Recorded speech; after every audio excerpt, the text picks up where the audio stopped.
กดลิฟต์นะกดลิฟต์ลงไปเลยโอเคเอาลิฟต์นั่นเองก่อนครับ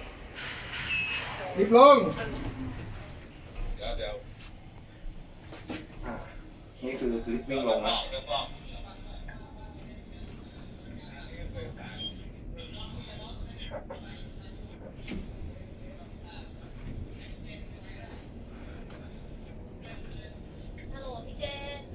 ครับผมมาใกล้ๆไมค์หน่อยครับฮัลโหลยังอยู่ดีครับถึงจอดที่ชั้น9ครับฮัลโหลครับอยู่ที่ชั้น9ค่ะครับถึงชั้นไหนครับชั้น9ค่ะชั้น9นะครับอยู่ห่างจากประตูลิฟต์ไว้นะครับจะทำการช่วยคือต้องถอยมาข้างหลังนะครับประมาณนี้กัน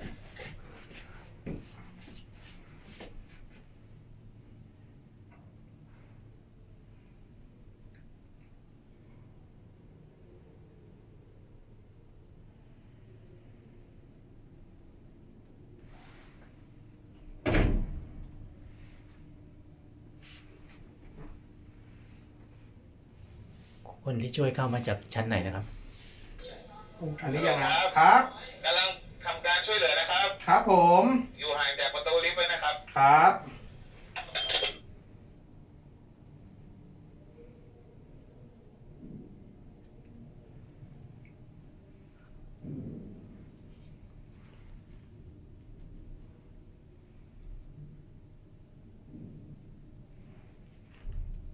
นี่ก็คือปลดเบรก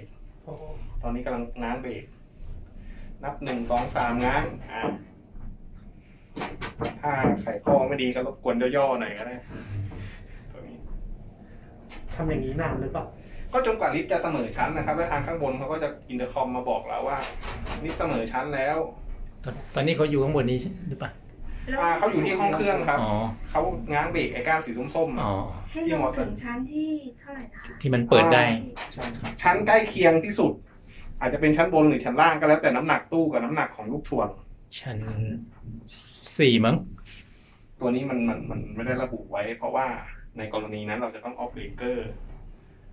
แต่คนข้างบนเขาจะคอยบอกว่าโอเคแล้วข้างบนมันจะดูได้ว่าอยู่ชั้นไหนครับครับ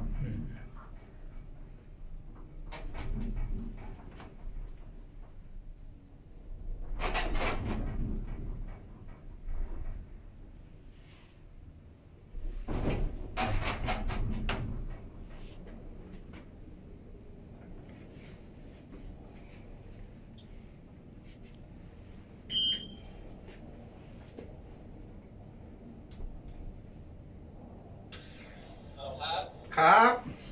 ตอนนี้ลิฟต์เสมอชั้นแล้วสามารถช่วยผู้โดยสารออกได้เลยครับพอลิฟต์เสมอชั้นเสร็จแล้วปุ๊บเราก็ง้างประตูออกได้เลยครับเป็นชั้นอะไรนะครับตรงนี้ชั้น9ครับคือที่เราง้างได้เนี่ยเพราะว่ามันเป็นแต่ระบบแมคานิกแล้วมันกดอิเล็กทรอนิกส์ออกแล้วก็ง้างประตูออกมาแล้วครับออกมาแล้วครับตอนนี้ง้างประตูแล้วนะครับรบกวนออกมาก่อนครับ